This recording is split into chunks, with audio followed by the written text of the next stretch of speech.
think we are live. Guys, you need to let me know in the chat. Are we currently live? I think we are. Let's have a look a minute.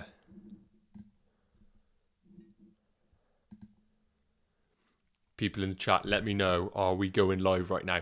If we are, then this is it, guys. We've made it. Welcome to a different, I would say different FPL fan show right now. I'm just double checking to make sure everything is running smooth.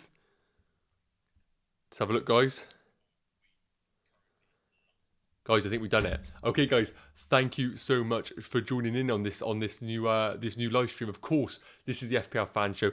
Bit of a different FPL fan show, to be honest with you. So this is great to be back at it, really. And this is just going to be basically the new setup going forward. So for those who are obviously new around here, thank you so much for tuning in. This is, of course, the FPL fan show. My name is FPL Nacho, and I'm going to try and help provide a little bit of value, obviously, going forward in terms of FPL content. But this is, of course, right now, a bit of a revamp in comparison to what we had last time. So, of course, if you guys haven't noticed right now, myself, FPL Prince, are taking a break right now, mainly because of work commitments. FPL Prince, super busy. And obviously, Ollie, the producer, crazy busy. So we have had to prioritize right now, and hopefully in the new year it'll be amazing if we can get back to some sort of combination in the future. But for now, this is going to be the new setup. So thank you so much for tuning in. Basically, I want to bring this back to the fans. I want to make sure this is a community driven channel, and importantly, this is the opportunity for you guys to get involved in the channel, and really I want to try and provide as much value as possible. So that is going to mean that we're going to have 3 videos a week. Starting from next week, it is going to include a live stream in this kind of format. And before you guys ask, the graphics are terrible. I appreciate that the setup isn't good. However, I'm going to only improve week in, week out. And this is going to be the worst it is possibly going to be. So just think of it now, and then think about it in a week's time. That is what it's going to look like in the progress. So just bear with me for the time being. So we're going to be doing a live stream version of this, probably about Thursdays, I think, is spot on. Then I've got a really exciting series dropping next week, which I can't wait to start. It's going to be, can I reveal a little bit? I might reveal a bit later on, but it is something that is completely different to what's happening in the community right now. And it really is a case of me addressing the questions that you guys want answered. And then I'm going to be doing a classic team selection video at the back end of the week as well. So 3 videos minimum a week. Can't wait to get going with that, guys. And again, thank you so much for tuning in for this. So this is, of course, just basically going to be a wildcard Q&A. Going to reveal my team right now. So we're currently sitting at 65k. No, 62,648 overall rank. So a decent start to the season. And this is basically going to be me discussing my current wildcard team, thoughts about each selection, but more importantly, I just want to get involved in the comments, really, guys. So if you have any questions, if you want to say hi, please jump in the comments and just, you know, let yourself know that you're here, and that'd be brilliant to have a good chat along the way. So this is my current wildcard team. Now, it's worth noting that I have not even thought about a draft over the last 9 days, and that's mainly been because so much happens over the international break because of, obviously, international travel, COVID, injuries like we've seen recently. I don't really think it's worthwhile getting yourself caught up in multiple drafts because so much can happen over this time period. We've seen that already with the Chelsea boys, Rudiger and Lukaku. Of course, with the Rafinha news potentially missing game week 8, you might have built a draft with guaranteed locked players. We know it never happens that way. So basically, that is why I've decided to make my draft from now based on the information that I have available to me. So this is my current draft. I'm going to go through the picks a little bit. Obviously, guys, jump in the comments, let me know your thoughts. So currently, I've got Sanchez in goal alongside Foster. Now, a lot of people saying about, obviously, who is the best goalkeeper going forward. I think a lot of people are talking about Ramsdale, or we're talking about Sanchez as the 4.5, 4.6 million goalkeeper combination. Now, I had Sanchez at the start of the season, and I really do think that he is still the go-to guy now. First and foremost, Brighton underlying stats are brilliant. They've continued what they had from last season going into this season. And I think as well with Graham Potter, he's managed it well with the injuries that they have had. So, of course, Lamberty, probably somebody that we can't even bring into the conversation because they've done so well without him last season. But, of course, I've had to manage with injuries to Webster. Veltman's had to come in different positions. They've had to play Duffy, who's been a bit of a revelation recently. So I really do think that Sanchez going forward is still the number one pick. We're going to have Lamperty return, which I only think is going to strengthen their options. I know there's been a lot of controversy about Basuma, but I've seen there's been a recent tweet about Basuma and he is back in training. Whether that is going to be brushed under the carpet or not, I am not too sure. But it'd be interesting to see. Just seeing the chat here. Jones Bloke said, good evening, just watched your price vid, appreciate it. Yeah, drop that over on Fantasy Football Fix. If you want to check out some potential price changes tonight, be sure to head over to that. Nuclear Atoms, hope you're doing well, buddy. Thanks again for the support, loyal follower as always. So, as I mentioned, Sanchez is going to be my goalkeeper. I'm pretty certain on that. And the reason being as well, Sanchez versus Ramsdale is because of the Ben White situation. Now, I really do think right now that the combination of Ramsdale and, let's say, Veltman, or Sanchez and Ben White is quite a common combination right now. And for me, Sanchez and Ben White ticks all the boxes for me in terms of guaranteed game time. Now, if you go for the combination of Ramsdale and Veltman, I agree that you are getting a Brighton defender that's going to start week in, week out. But Ramsdale, I do think right now is 100% the number one goalkeeper. But that isn't to say, and we are forgetting they still have a brilliant goalkeeper in Bernd Leno on the bench. And this is, of course, longer term and being a bit, pessimistic and stuff. But there is definitely a scenario I see in the future where Ramsdale may lose his shirt. Sanchez, no chance of that right now. So for me, the Sanchez and Ben White combination, and again, Ben White is somebody that I might not necessarily go with, but I don't mind him in this Arsenal team right now. And at 4.4 million, I think he's a bit of a steal. So Sanchez and Ben Foster are going to be definitely the goalkeepers. I'm almost certain of that. So let's move into the defence. Of course, this is the big talking point right now. Now, I've mentioned Ben White right now is sat in there. And very much I'm deliberating between going either big at the back or a 3 at the back with some budget options alongside it. Now, Livramento 100% is going to be in my squad. Picked him up at 4 million, absolute steal and a brilliant option. Now it goes into the case of Trent Alexander-Arnold. Now, I've seen a lot of people debating about potentially going with or without Trent Alexander-Arnold. For me, if he is confirmed fit for game week 8, which I believe he is, I'm not sure what the flag is. Let me know in the chat, guys, if there has been an update on and reason why Trent might have a flag now. But for me, he is a phenomenal asset, still one of the best in the game. And I really do think that while, yes, you can go without him, run your luck, I just think there's no point doing it because I know I'm going to want him in the future. So he will be 100% in my team if I get confirmed news that he is available for the Watford fixture, 100%. Now,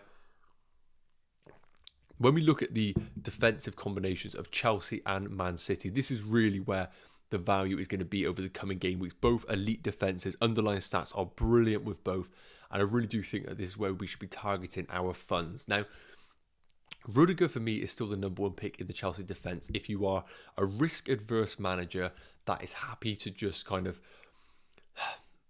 be a bit boring, and I know it's a bit controversial, but be a bit boring is probably the route that I'm saying with Rudiger. But, of course, that yellow flag, what is that doing there? It kills me to see it, but I really do think that he is going to be okay for the weekend. I believe it. I wouldn't be surprised if it's just a case of bringing him back because Tuchel wanted him within the squad. But of course, be sure to monitor the press conferences because that is why we get the deep information that we need when we make our judgments. So be sure just to wait on that. But if Rudiger gets confirmed, he will be my Chelsea defender. I'm certain of it. Now, a lot of people are talking right now, Alonso versus Chilwell, Azpilicueta versus Rudiger. Now, my thoughts on this right now, I think Alonso and Chilwell are no-goes for me right now. I think Alonso hasn't done enough to be completely ruled out of the Chelsea team. There's been years gone by where Alonso has had his moments in the team and played poorly and then been picked out the team. He hasn't done that yet. He has had a few poor games defensively, but I still think that Tuchel rates him as a left wing back. So I do think that although Chilwell is probably going to be the number one option, I do foresee rotation there. So I feel like if you have your wildcard intact and you want to go for maybe a Chilwell 1 or 2 week punt, I'm not against that at all. I think if you've got a wildcard team and you're looking over the longer term, I feel like you're saving yourself a headache and avoid those moves personally. Let me know in the chat, guys. Rudiger versus Christensen. Rudiger wins that for me every day of the week. I think Christensen will definitely get minutes, but Rudiger is just the one for me in the team. Now, the interesting one, Rhys James. If this guy gets confirmed fit for game week 8, I believe that he will be the number one right wing back in this Chelsea team. He offers so much to the team, both defensively, offensively, technically. the way we play is Rhys James is so important to the team, and I really do think that Tuchel is going to really establish him in the team. Now, if he does get confirmed for this game week, then I think he is worth the punt over Alonso and Chilwell. Rudiger and Rhys James as a combo, I really do like. Just be expected to be burnt over the coming game weeks if he does get managed his minutes. But for me, Rudiger right now is my pick. Cancelo is the other one. We've spoken about Chelsea assets, the risk of rotation. This is exactly the same with Man City. Now, if we want to go for the obvious pick and go for guaranteed minutes, Diaz is your man. Rudiger and Diaz, I think you're going to get 9 out of 10 games easily in those two players. Of course, Cancelo is the exact same player as a Chilwell, Alonso, Rhys James. However, I probably would say that he's a slightly more guaranteed game time than those, just because of Zinchenko being his only competition, and I do think that Cancelo is in a league of his own when it comes to the left back in that Man City team. So Cancelo has got the shirt for me right now. If I get a few rumours, of course, that potentially he is going to get rotated, then of course Diaz will come into the team. I have no problems about that. And something we're going to touch on a bit later is Laporte. Some really interesting thoughts about Laporte. But I just want to jump in the comments here, of course. So FPL Soccer Crazy, I'm also on wildcard at the moment. I've got the same defence as you, same 4 out of 5 in midfield. Okay, so that's good that we're on the same wavelength. I hope that we're both going down the same route and we're actually picking some decent combinations here. But I'll go into the midfield with thoughts in a minute as well, definitely. Nuclear says, oh look, you have green screen and graphics now. Seems production has gone through the roof because of factories. Yeah, so of course, for those who are long-time watchers of the FPL fan show, obviously, we prided ourselves on the high-end production, and unfortunately, that kind of style has had to end just because right now, at the situation that we have, we haven't got the equipment personally to maintain that kind of production. Hopefully, it will return in the future. Of course, we hope it does, but for now, I'm hoping to provide a perfect in-between of decent graphics, decent presenting skills. This is the worst it's going to be. I think it will only get better over the coming weeks. So hopefully stick with me and I will get this up to scratch and provide you guys with the best content possible. Jones Bloke said, hi, wow. TDM said, apparently Rudiger wasn't training today. Okay, that's not good. That's not good at all if he wasn't training today. Okay, so again, as I mentioned, if you are sat there right now with a wildcard intact or you're on your wildcard, particularly if you're on your wildcard, then this is definitely all about waiting for that important press conference information. I do think that if we get information from Tuchel that potentially he is going to be a maybe and maybe not, then I think maybe Azpilicueta might be the move, because there's no way Azpilicueta is going to miss this game against Brentford with Thiago Silva definitely missing and Rudiger missing. But I would say if Rudiger is missing and Thiago Silva is out, that poses the question, is a Chelsea defender even necessary in game week 8? Now, you could easily potentially go for a double Man City defence and then move one of those out in game week 9 to a Chelsea defender with the more favourable fixture at home. So right now, I think I would definitely stick with Rudiger, but just wait for that information. I think that's going to be definitely the most important thing. What else we got? Apparently, yes, probably. But on a wild card, almost same defence, but going Ramsdale and Duffy. Yeah, so this is exactly my thoughts right now. You could easily go for Ramsdale and Duffy as an alternative to Sanchez and Ben White. My main worry really is going to be, is Duffy a potential transfer out in the future once Brighton get all their established players? So let's just think about the Brighton team for now. Guaranteed players in that team is going to be Cucurella at left wing back, Tarek Lamptey at right wing back when he is established in the team and fully fit. This is, of course, could be a few games away, but then we have Dunk 100% starting, Veltman I would expect 100% to start, and then we have Webster, Burns and Duffy competing for that last spot. Now, I do think that Duffy is going to make way eventually, and of course you do have that potential risk of Ramsdale being out to Leno in the occasional game. So for me, I know that Ben White is going to be the number 1 centre-back at Arsenal. I think Sanchez is going to be the number 1 goalkeeper. What we expect from Duffy, maybe the occasional goal, but I think the risk of rotation is why I think going for the Sanchez-White combo is your best move, personally. And Oliver Hopkins, thoughts on Vardy, has been scoring every other game. But yes, so Vardy is such an interesting pick right now. Let me have a quick drink. Vardy is a really interesting one right now. Classic Jamie Vardy. We don't write him off, but because of his price point and the attractive other assets around him, the golden boys, Lukaku's, Ronaldo's and players over the years, we always think that Vardy isn't going to maintain the kind of form that he has had over recent game weeks and seasons, but he always does. And Leicester are coming into some brilliant fixtures. And for those who think that Man United is going to be a tough fixture, just look at the injuries that they have. Varane and Maguire both out. I really do think that this is a brilliant opportunity for Vardy to be an excellent differential. Now, would I go for Vardy over Lukaku and Ronaldo? Probably not. But again, this is probably me doubting him, and everybody's been doubting him for the whole season, hence his 15% ownership in comparison to Antonio's, Ronaldo's and Lukaku. So I really do think that going for Vardy is a brilliant differential if you are happy to ride against Lukaku. My one worry is Lukaku's captaincy at home to Norwich in the coming game weeks is by far the best captaincy option that week. So just be wary about, if you don't go without Lukaku, who are you captaining in that game week, because the captaincy on him and the overall ownership is going to be massive that game week. So just be prepared for a bit of pain that week if you do go for Vardy, I think. So the other question is, Nuclear, can you use a green screen to look like the background from the studio? Okay, that's a good shout. Definitely something I might test as well in the future for sure. Aditor, who reckons Tsimikas could start against Watford? I'll be surprised if Tsimikas starts against Watford. I think Robertson's fit and available. Liverpool, let me know in the comments, guys. But I wouldn't be surprised if he's benched again, Tsimikas. But he's proven to be a good player for Liverpool, definitely. Kaiser said, should I go for Foden, who is rotation risk, or should I go for Saka, who seems pretty nailed on, and spend the money elsewhere? So I'm not sure what the update right now is on Saka, whether he is injured or not, or what the current update is with him. But I do think that it completely depends what kind of style of manager you are. If you want that kind of higher ceiling, higher risk pick, I really do think that Foden is the one to go for.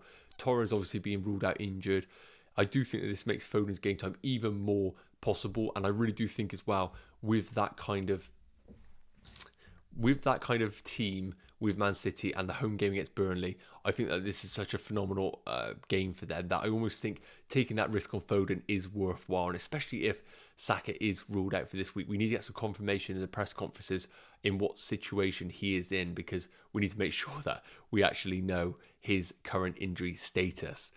So other than that, I really do think that let's touch on my midfield right now. So let us look at Phil Foden. Now, I need to whip up another chart, guys, because I just lost my phone. Actually, amateur hour right now, and it means I can't connect you guys in the comments. So let me just get that set up a minute. But basically, what I mean by that is Phil Foden versus Grealish versus...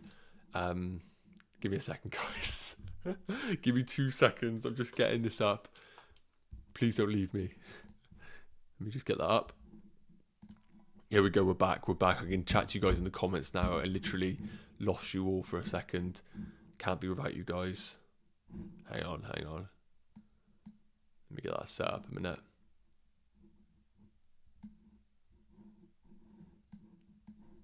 Okay, we're good. We're good, guys. Here we go. We're back. Okay, so basically, thoughts on Foden and why he is in my current midfield. The reason being he's currently in my midfield is because of that potential in the coming game weeks. Now, a lot of people are talking about Grealish versus Foden. I think Grealish has done well over the recent game weeks. However, I really do think that Foden potential is going to be the thing that's going to sway me right now. Now, underlying stats wise, he's only played 190 minutes. It's very difficult to really say that he is going to be guaranteed returns in the coming game weeks. However, I really do think that Foden, he's a sleeping giant in this Man City team. I really think that we're sleeping on him. The reason being is because of what he brings to that Man City team. Grealish, brilliant player, I know, but Foden brings the overall package. He connects the game, he brings goals into that team, and I really do think that he is the one that Pep Guardiola is going to fall back on in not only the hard games, but the other games where Champions League might be coming up. He's young. I really do think that he's going to be the guy who's going to get the minutes in this Man City team. And I really do think if you're looking for a Man City midfielder, he would be my go-to guy. Now, he's potentially rising in price tonight. That is going to be potentially skewed because wildcard transfers do not contribute towards FPL price changes. Now, it's worth noting that. But I think that Foden is worth the punt over the next 3 game weeks if you have a strong enough squad. Now, if you have a wildcard squad right now, I think you have absolutely the right to go into Foden. And that is mainly because you should have a squad that have all playing players, all 15 playing players, which means that you can ride out the potential of him not featuring in the game week 8. So for me, I think that Foden is worth the punt. Now, Rafinha, I know a lot of people right now are talking about Rafinha and whether he is worth bringing in, whether he's worth holding on to. What are my current thoughts? So Rafinha right now, his current status is that he is going to be featuring some part in the Brazil game, and there's a high chance that he isn't going to be back for the game week 8 fixture. Now, this is of course a problem because we want to have Rafinha play with Bamford being ruled out as well. Rafinha's the guy who everyone's fallen onto in that Leeds team. And I really do think that Rafinha long term, I've looked at Fantasy Football Fix's website over the next 6 league matches. He is second. It's basically he's projected to score the second most points behind Ismaila Sarr. But with Ismaila Sarr, with a new manager, we really don't know what we're getting with them. So for me, I think Rafinha is a safer pick. Now, would I bring him in right now? No. If I'm not on a wild card, I would avoid bringing him in this game week because of the risk of him not featuring. If I was on a wild card, I would bring him in because I think with a wild card, you're naturally looking at the longer term picture. I don't think a good strategy is to bring someone in at a similar price and then, let's say game week 9, I'm going to fix in a transfer for Rafinha because we know what happens in fantasy football and injuries happen all the time, which could block that move over to Rafinha. So for me, Rafinha on a wild card is still a brilliant pick, and you just look at it as a longer term hold. Would I sell him? No. I would not sell him, guys. I would not sell him if you own him. I would hold him long term. I see we got a few chats in here. We got SK, why aren't you going Mahrez? I would have if I was on wildcard. Now, I think the problem with Mahrez is just because of the competition right now. Now, for me, Foden could play in the midfield 3 or on the left as a false 9 off the right. Mahrez predominantly plays on that right-hand side. Gabriel Jesus has obviously been a decent asset on that side. And I think the problem is right now is that Mahrez probably will get game time against Burnley with some of the players having international duty. I think Mahrez could definitely get game time. But for me, when I'm on a wildcard, I want to build for the long term. And there's been nothing to suggest that Mahrez is going to be the go-to guy for Pep Guardiola. So for me, I just can't put that trust in him personally. What we got? Jones Bloke says, Sanchez has 2 difficult fixtures, game week 9 and 10. Raya could be a good option. Yes, I'm not against Raya at all. I do think that he is a really good option. Brentford's underlying stats, they have the 3rd best defence in the league in regards to expected goals against, which I really do think is a good matrix to judge your decisions on. So I really do think that Raya is a nice move. I just think I really do rate Brighton's defence long term. And I think Sanchez, for me, if I'm looking at from now until the next time I wildcard, because I don't like to make goalkeeper transfers, I just favour Sanchez outscoring Raya personally. We got one from Nuclear Atoms. Do you back the history of the fixture or the current player / team for more? Okay, so do I back the history of the fixture or the current player team for? So I would go for the current team and player form personally. Now, history, of course, there is some relevance to it, but how far back are we looking in terms of the history? I really do think that current season stats is where we should be looking. Now, right now, I still think we're a little bit early in the season to draw up concrete conclusions. We've seen that with Man City. We're only just getting KDB and Foden back. So all the data that we've had over the opening 7 game weeks, in my eyes, is a bit irrelevant, really, because we haven't seen them with 2 of their potentially best players. So you could look at Ferran Torres and be like, oh, tasty pick, but he hasn't had any rotation risk with these 2 guys in, let alone what he's had recently. So for me, I think recency is the best way of making decisions. Victor, how you doing, buddy? Hope you're well. And don't let me know if you've been on a holiday recently, because it'll make me sad. Daniel Jarman, KDB or Foden? Gotta be Foden. Now, the reason being for Foden, Salah is just in incredible form right now. Brilliant captaincy option and decent fixtures. I don't think that you can run with both Salah and KDB in your side. However, Salah and Foden is actually a long-term viable strategy and structure for your team. So that is why I would go for Foden over KDB. I really do think that you'd have to have KDB as your number 1 premium to justify having him. Addy said, Robertson is fine. It was more Liverpool playing Champions League on Tuesday night. Yeah, I agree with you there. Nuclear Atoms, do you see Salah scoring against Liverpool since he has done it before and there's no Alisson's? Yes, it's a very good point.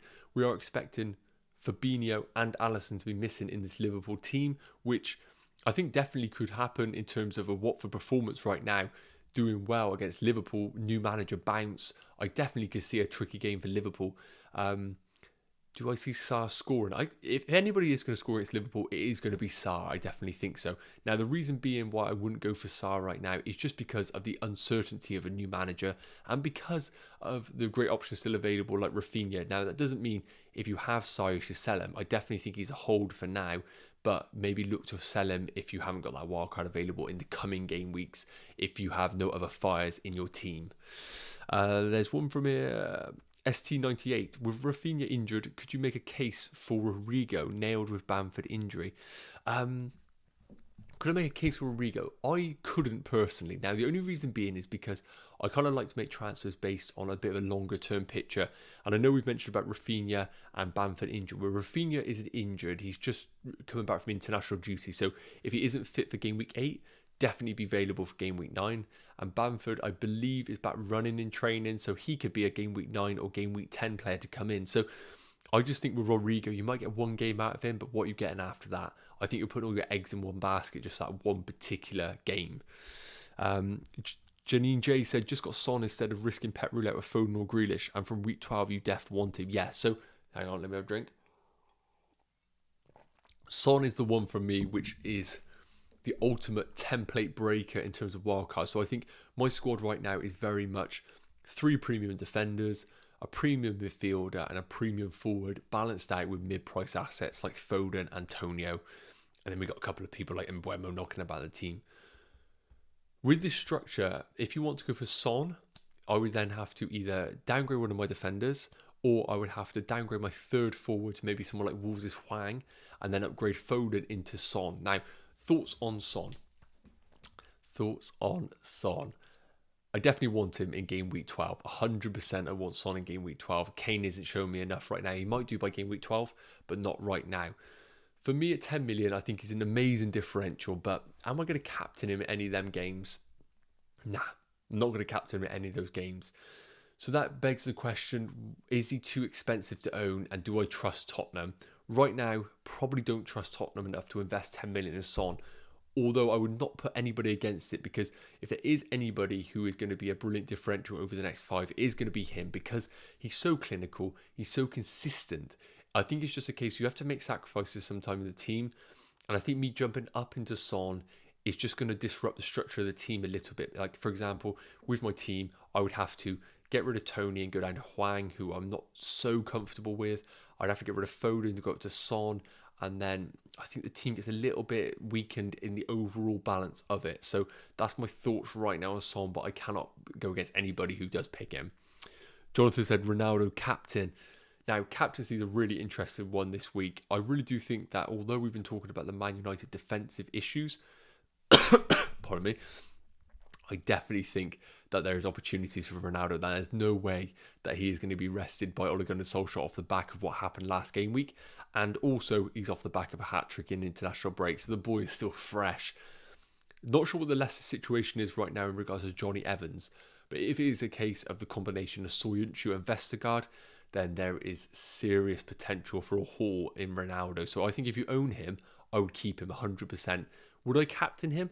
I still think Salah is the number 1 captaincy, but I think Ronaldo is still a very good differential this week if you want to go down that route. Definitely. Let me just get this up, guys. A minute, give me 2 seconds.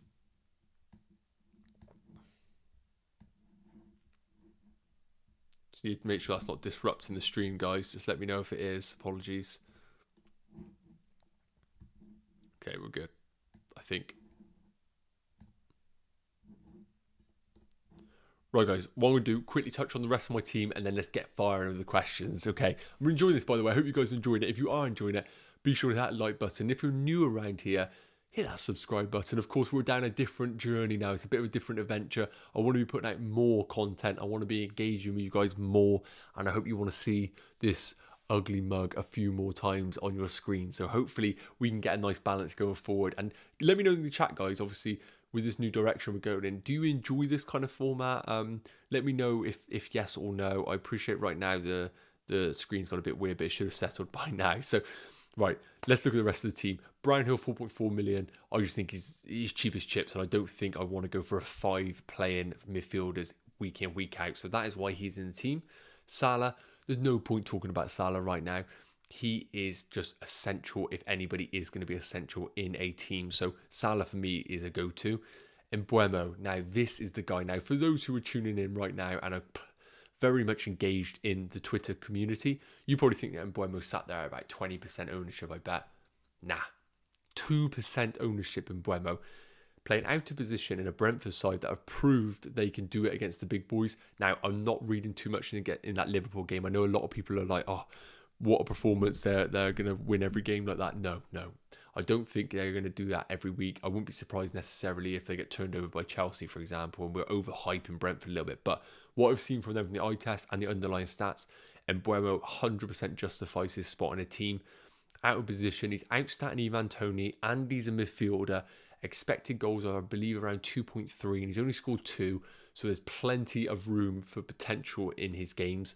I think Mbeumo is a brilliant 4th midfielder pick, so he is definitely in the squad. And then the front line, I can't drop Antonio. I know the fixtures are getting tricky for Antonio. I know a lot of people are a little bit worried about him. Stats are too good. History, he's shown that he can score against the big boys, and I think the West Ham team is still strong. So I think Antonio is a hold 100%. But somebody who's firmly on my radar is going to be Calvert-Lewin in the coming game weeks. When he does return from injury, the opening 3 game weeks that he had, his underlying stats were brilliant. Antonio was the only one that outstatted him. And I really do think that when they return, Rafa Benitez is going to get the best out of him. So I think Calvert-Lewin could be a brilliant sideways move from Antonio if things go tits up with Antonio. Ivan Toney's my 3rd striker. Now, I'm in an iron about the Brentford double up. Do I want to invest that much? What I've seen from Brentford, I like, and I think the double up is viable and justified. So right now, Toney's going to be in the side. Very much the case of he is the talisman in that side. He's going to get guaranteed game time, penalties, and the Brentford fixtures are good long term. So that's kind of why I fancy him over the likes of what Wolves' Hwang, who I still think will not guarantee game time or enough data to think he's going to be a brilliant option. So that's why I'm just favouring Toney and Lukaku. I need to get more information. If he is ruled out, if he's definitely ruled out for game week 8, then I cannot go with him. I need that premium spot firing. So we'll go back to the drawing board. We might consider somebody like a Vardy or a Ronaldo for the one particular game week. But right now, I think Lukaku is going to be in the side. And I think long term, he's still the best premium option. So that is going to be the team right now. Okay, plenty's going to change. If you guys enjoy it, I might drop another live stream tomorrow with a bit more of an updated wildcard draft. It'd be brilliant if we could do that and get a bit of you guys back on the stream. I would love it if let me know in the chat if you want me to do that, and I'll definitely get involved on it. So let us just get into the questions, guys. This is what I want to do. I want to just get into the questions. I want to chat to you guys and get involved. So let's just get this done. So we got a question about from and guys, those who are regulars for the fan show will know my pronunciations are abysmal, so I apologise in advance. So, question from Aditya, I hope that's right. Hey Nacho, why isn't there a lot of focus on KDB? He's nailed involved in most attacks. Yes, so honestly, I would absolutely love KDB. If I had to pick one player to go into this team, budget not an issue, KDB would be the man 100%. Reasons why he's not on my team right now. First and foremost, I think for those who watched the game for Man City, wasn't at his best, and he looked a little bit sluggish. I don't think he's there yet in terms of 100% fitness. So I think he's going to get game time for the next 3. It's a great opportunity to get him fully fit. Absolutely no doubts that he might get 3 double-digit hauls. I apologise. But I really do think that having Salah in the team is essential. And I think a premium forward is going to be essential in the likes of Lukaku. I really struggle to make a draft where I can afford Lukaku, Salah, and Kevin De Bruyne. That's my one issue right now. It's just being able to balance the few and get them like that. So I'll tell you what. Let us after I've done a few more questions, I'll jump into the internet browser and I'll make a quick draft with KDB in the squad, just to see how it would look and maybe get a differential wildcard bit alternative. Oliver Hawkins said Rudiger out. Interesting, Rudiger out. So I think, yes, I agree. If he is injured, then I think I might have to go up a little bit and go to Azpilicueta for this game week, or I go for a Man City defender in Diaz, and I maybe look to bring in a Chelsea defender the following game week. Mike Finn said, glad to see you back, Nacho. What do you think of bringing in Gundogan? Mike, appreciate it, buddy. I'm glad you enjoy the content. I really do appreciate it. It's really, really well appreciated. It's just so good to be back. I think you've probably tell. I'm so glad to be back. So what do I think about Gundogan? I would avoid right now. Main reason being is because we still don't know if he's going to get guaranteed game time in the Man City squad. And I just feel like the ceiling's a little bit higher with Foden and the likes of Grealish. So I would probably have Foden number one, probably Grealish and then Gundogan, my personal kind of 1, 2, 3 there. Nuclear Atoms, should I sell Torres this week for Gallagher on a -4? Yes. So I think Torres is ruled out for a number of game weeks now. Is Gallagher the move that I would go for? I probably wouldn't. Now, it depends how much money you have available, Nuclear Atoms. I think if you can, Torres to maybe Foden is a brilliant move. I don't think, personally, going for a -4 to Gallagher is a viable option. I don't think that the ceiling's high enough to justify doing a points hit from Torres to Gallagher. That's my thoughts. Oliver Hawkins, and no Everton assets. Yeah, so I'm currently not got any Everton assets. FPL Prince would kill me right now, but Calvert-Lewin is the one that I really want to target over the coming game weeks. I haven't been impressed necessarily Everton defensively, so that's why I've avoided Everton defence. And attacking wise, I know Decore could come into this team, I know Gray could come into this team, but I'm just a bit more bullish on the likes of Mbeumo, Rafinha. So for me, I think, and I want to keep it cheap in the fifth midfield. I don't want to spend another million on that area. So for me, right now, no Everton, unfortunately. Daniel, Lukaku, Salah, KDB, threemiums. Yes, so a lot of talk about threemiums. I think there is a viable strategy, but I just think it's a little bit dodgy sometimes in terms of the direction you can go with your team over the coming game weeks. New Atoms, can Lucas Moura provide any value instead of Son, since Son isn't going to be much of a captaincy pick? Lucas Moura could be an option. I would need to know how long Bergwijn's out, because I think from the grapevine, for those who listen to Planet FPL, like, what a podcast that is. Honestly, if you haven't, just check that out. The guys are a joke. They're so good. I think that James on there has been saying that Bergwijn has been sorely missed by Spurs, and if Bergwijn's to be back soon, I think Lucas Moura could get rotated definitely with the likes of Bergwijn. Jones Bloke, Nacho, see you have 1.2 million in the bank. What would be your future moves? Yes. So again, this is a squad here with 1.2 million in the bank. So much opportunities here. I could upgrade White into somebody. I could do White into Laporte and go for that kind of move and get the double Man City defence. I could upgrade Brownhill into an Everton asset potentially. Or I could upgrade the likes of, try to think quick maths, maybe a Tony into somebody else, but I don't think there's anybody there I kind of want in that region. Or I could upgrade Mbeumo into a asset around that region. But for me, I do enjoy having a bit of cash in the bank. I'm a bit of a sucker for it. And I think having that money in the bank just helps you going forward. If you want to slightly change the structure of your squad, I could easily then roll a transfer 1 week and have not only 2 free transfers, but cash in the bank to upgrade the rest of my squad. So I think a big thing about wildcards, and it's worth noting, is I think a lot of people feel like they have to spend all that cash available to them. And I really do think that, for example, here I've built a squad and I'm looking at it, I'm like, I'm pretty happy with it. Why should I kind of force the 1.2 million to upgrade somebody? I think you don't need to force moves. So yeah, nothing planned yet, really. Nothing planned just yet. Janine said Lukaku was in training. Okay, that's good to know. Good to know Lukaku's in training. That's definitely going to help out if he is available. That's going to solve a lot of headaches going forward. Just checking out some more. Rajav said TAA plus Rafinha or Diaz plus Foden for the next 3 to 4 game weeks. Whew. That's tasty. Trent and Rafinha or Diaz and Foden. I would have to go Trent and Rafinha. Now, the main reason for that is I think Trent is a better asset than Diaz.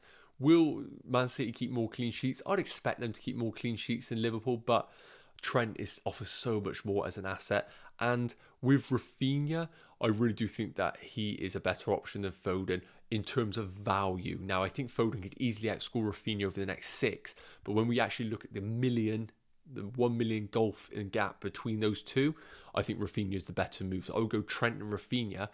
Only reason I'm a little bit worried about that one is, of course, if Rafinha isn't available for game week 8, you would need a bench that can potentially manage that situation if it happens. So that's all. What we got here, guys? What we got here? We got one from Nuclear Atoms again. Appreciate the support, buddy. Chilwell, Azpilicueta. I would have to go Azpilicueta, and that. Again, I think that Azpilicueta could get rotated as well. But for me, Chilwell, there's still enough potential for him to get rotated with Alonso.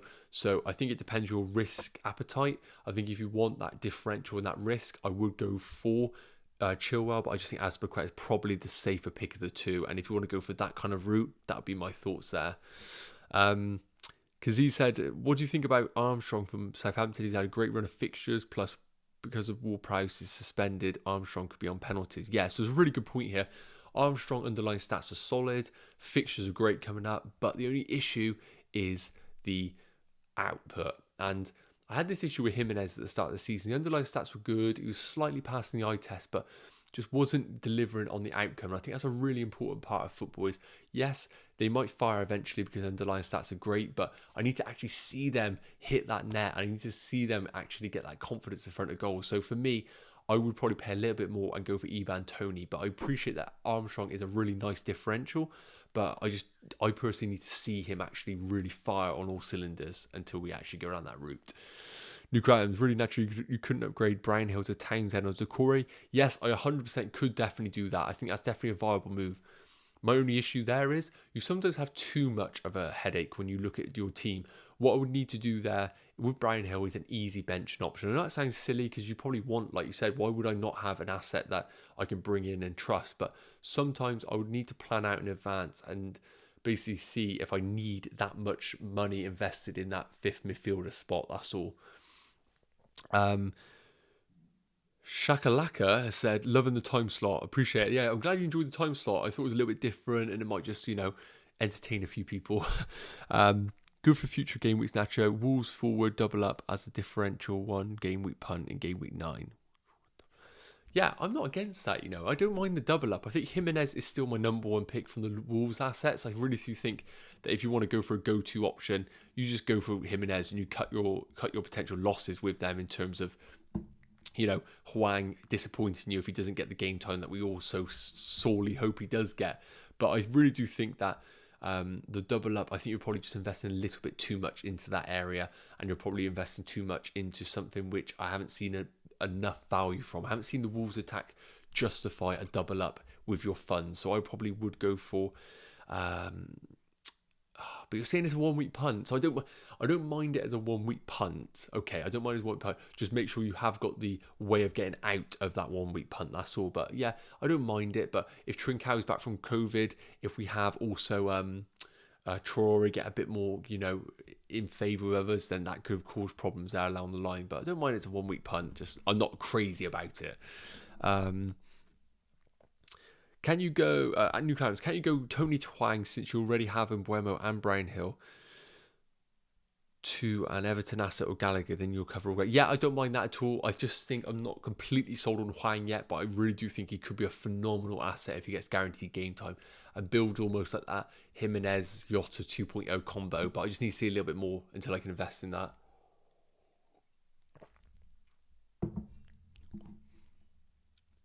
Hwang looks like a bag. Yeah. FPL Transfer, how you doing, buddy? Hope you're well. Thoughts on James's Chelsea's defensive cover on Wildcard, considering he's back in train now, have a decent bench in place. James is the one.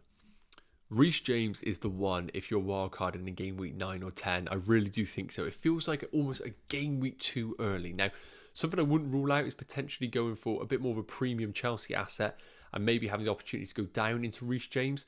I really do think as a Chelsea fan, Rhys James is in that number one Chelsea team. If we had to put a team out to win tomorrow, he would be in that squad 100% when he's fully fit. And I really do think that out of all the assets at his price range, he is the best value Chelsea defender. Now, would you want to go for him right now?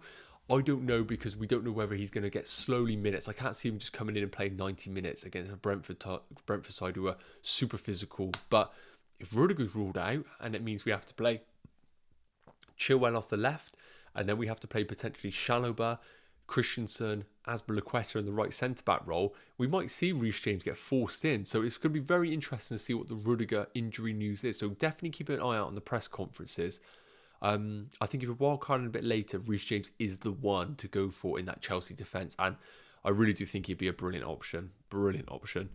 Bongo News has said, should you buy Lukaku or wait until game week 9? Now, I really do think that Brentford is a tricky fixture. And of course, we have the yellow flag on Lukaku. So we need to get a bit more of an understanding about what position he's in, whether he is actually muscle fatigued or whether it's all just kind of like Tuchel mind games, really. So my thoughts on Lukaku, if you're wildcarding and we get no more information, I probably would keep Lukaku in for the Brentford game. Otherwise, if you're looking at potentially transfer him in terms of a 1-free transfer, I don't think it's as desperate. I really do think this Brentford game is going to be a tricky one. I think that my personal opinion on this one is that it could be like a 1-0 or a 2-1. Lukaku might get a goal here, but I don't think you'll be missing out on a huge haul. So that's my thoughts there, really. I think you don't have to fire it into him this game week. I think game week 9 is probably more of a priority than game week 8. Oliver Hawkins, will you do a live tomorrow? Yeah, if you guys want a live, I'll try and get another live sorted tomorrow. Evenings are pretty free right now, which is quite nice. So I get to kind of get involved in this a bit more. And if you guys are enjoying it, I definitely would like to. I know there's a lot of amazing content creators right now that are always live and, you know, they provide so much value. But if you guys want to quickly jump in, ask a question and bounce back out, that's no issue at all. So yeah, if you guys will find it value, I'll definitely try and get a live sorted tomorrow. And we can just fire some questions, have a little chill and just talk about some press conference news, some final captaincy thoughts and down that route, really.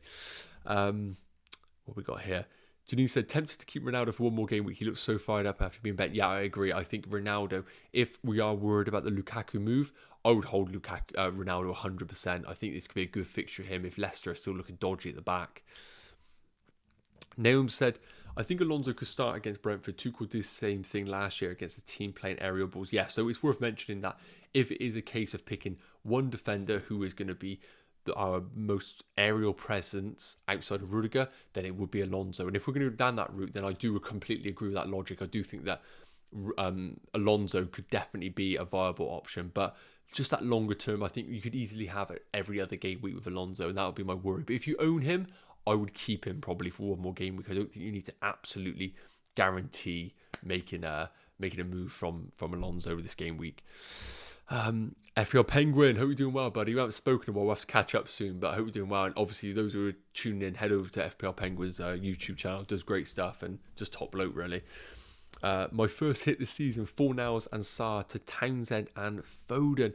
Don't mind that at all. Don't mind that at all. I think the interesting one about Townsend is the reason I was a little bit hesitant to go for him is I want to see what Everton's team looks like once they bring back in Richarlison and Calvert-Lewin. Now, Townsend's been doing really well. He has been on penalties, though, so it has skewed his underlying stats slightly, but I think he's been in good enough form to guarantee his game time a bit longer term. So for me, I like those moves definitely, buddy, and I hope it pays off for you well. Ben Mee's got COVID. That's interesting to know. That means it's going to be probably 10-0 to Man City. They always seem to beat him 5-0. So without Ben Mee, who knows what it's going to be. Bit of rhyme in there. James said, rather Bremo than Townsend FPL Penguin. Yeah, interesting point. I probably would agree, James. Probably would agree longer term. FPL, I don't know why I just consider Bremo a trap. Yeah, that, again, it's super interesting to get other opinions on popular kind of conversations, because I think the narrative always with Bremo is get him in. It's great to hear like Penguin here, like say, you know, a little bit hesitant about him. So yeah, it's great to have different kind of opinions on players. Cousin said, we would appreciate an updated wildcard draft. Cool. You're going to book it in, guys. Okay, so keep an eye out. Maybe like midday-ish, I'll put a link up and a scheduled video, and we'll have another good chat. And we'll have a good chat about everything. And we'll go through it. Oh, just really 26 people watching. Appreciate it, guys. Obviously, if you enjoyed it, be sure to hit that like button. Just means it can get out there to a few more people who can enjoy the stream. I might have to call it in about 5 minutes or so, but again, like I said, I'll try and get on tomorrow definitely. Bongo News, is Antonio still worth buying? Now, I think if you don't own him right now, I would actually consider not buying him. Now, it's a bit contradictory because I've said to you guys that I really do think that fixtures aren't an issue for him, but I feel like almost if you are in a rank that you don't like right now, I really do think you could possibly look at going against the grain a little bit, and you could possibly wait for news on Everton about Calvert-Lewin and go down that route. But at that price point right now, he's still the guy I would go for in terms of a forward. So I wouldn't blame you for going into Antonio, but just be hesitant about the fixtures coming up. They're a little bit tricky, that's all. FPL transfer tips. On a wildcard this game week, considering dropping Rafinha and TAA for Diaz and Foden, basically to capitalise on City's next 3 thoughts. Yeah, I'm not against it at all. So you're on a wildcard. Rafinha, let's say hypothetically he's ruled out for game week 8, which we are assuming. And as you said, if you're happy to ride without Trent, you could do well in this game week. He could do well against anybody, but then he's got Man United, and I might have to get refreshed who his game week 10 fixture is, but I'm not against that at all. I could see 3 clean sheets for Man City, for example, and Diaz is usually guaranteed game time in that team. And Foden, I really do like the FPL ceiling for him, so I'm not against that at all, but I think there's some solid moves for sure. Nahum said, what is the chance of Diogo Jota starting? So I believe that Firmino didn't travel with the Brazil squad, but let me know, obviously, in the chat, guys, if I got that wrong. I think Firmino probably does start this game week, but Jota has been confirmed fit, and he definitely will get game time. But for me, with Jota, I'm just a little bit worried now in the foreseeable future about his game time and rotation with Firmino. I think there's not enough there for me to want to invest back into him. James, the best defensive option, Chilwell, James, Laporte, game week 8 transfer. So I think obviously if you want guaranteed game time, you probably go for Laporte right now. You know, I say that and he's probably going to get rotated, isn't he? But Laporte probably would be my number 1 pick, and he's cheap and you can invest them funds elsewhere. Rhys James, longer term, I think is the one. He's going to be in that Chelsea team longer term. He offers obviously the clean sheet potential, but more importantly, of all them assets, he offers brilliant attacking potential as well. So Rhys James would be my pick longer term. But for this one game week, I will go Laporte. ST98, for wildcard, I either do Diaz and Foden or Tomiyasu and KDB. Already have Cancelo and Shaw with Triple City. So I either do Diaz and Foden. Okay, so basically my thoughts on this are, if you have Salah, I really think you're going to struggle to have a good team balance with KDB in the squad as well. So I'd probably go for the Diaz and Foden route. I know you're a little bit hesitant about the Triple City, but the games are phenomenal. They're brilliant games. And if you go for the double up of Diaz and Cancelo, I think you could definitely reap the rewards in the longer term.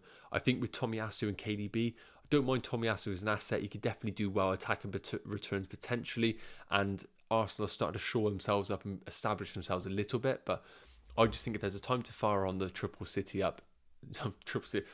Man City combination, whatever, then it's going to be that route, I think. Teslim Babas 81 defends Shaw, Trent, Livramento, Alonso, and White. If that's your, I like it. I think Shaw's probably my worry. If they got Varane and Maguire out, I expect Leicester to score. And longer term, the Man United fixtures are bad. I would probably look at getting a Man City defender in your squad. So I think Shaw to Cancelo or Shaw to Laporte or Diaz, I think is definitely a solid move. Especially if you've got someone like Alonso whose minutes are a little bit of a risk. You might have a situation where you might have Shaw get a 0-pointer, and you might get someone like Alonso not get any minutes, and then you're in a bit of trouble there. So guys, I think we're going to wrap that up there. This has been the first live stream back, obviously after the change for the FPL fan show, and I hope you guys have enjoyed it. I hope I've provided some value to you guys. Absolutely love doing the live stream formats. As I mentioned, going to be aiming to do 3 videos a week. Going to be looking to do a live stream around this sort of time in the week. Going to be looking to drop a new series next week, which I can't wait to do. It's going to be brilliant. And then I'm also going to be doing like a team selection game week roundup. So it's basically almost going to be like a review of the previous game week, looking at some underlying stats, and then how my team went and some early thoughts. Then it'll be the new series, and then it'll be a live stream and a bit of an update on my team. So like I said, guys, honestly, I massively appreciate you guys jumping on this stream. I appreciate it's been a bit of a transition period for the fan show, and I really hope we can get back to growing the channel, and hopefully you guys don't mind listening to my voice a little bit more. So thank you so much for joining in, guys. If you haven't already and you're new to the channel, be sure to hit that subscribe button and like this video just to let it get out to the FPL community, and hopefully more people can find it. I'm going to attempt to end this stream. I'm sure I'm going to mess it up somehow, so you might see me just looking like an idiot right now. So fingers crossed I can hit the end stream, and I'll see you guys tomorrow for another live stream. and I'll give you an update on my wildcard squad. So have an amazing evening, guys. I'll catch you soon. Cheers.